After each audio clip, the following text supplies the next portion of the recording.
Maybe you're not motivated to code. Maybe one of the reasons is that you don't have a clear roadmap to visualize your ideas or to bring your ideas to life.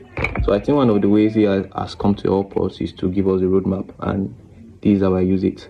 So I already wrote out the HTML for my code. It's a product, an e-commerce app from frontendmentor.io. So I already wrote out the HTML, but to bring the rest to life, I was procrastinating almost for a week because it felt so stressful thinking about how I'm going to go about it. I came up with this idea, and what I just did was input the HTML to the AI, and ChatGPT is suitable, Claude, what else? I think Gemini is a good coder. So you can also use Copilot. Okay, so highlight the steps needed for the JS, and it just gives you the steps really that you don't really have to think too much about what to do. And you still have to use a detailed roadmap. You just have to follow the roadmap. Okay, I start from this. Said create one source of truth and array.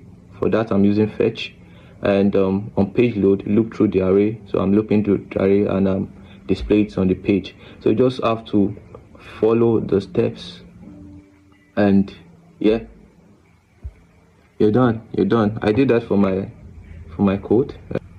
So I fetched it and I rendered it on the screen, and after that I worked on the increment buttons.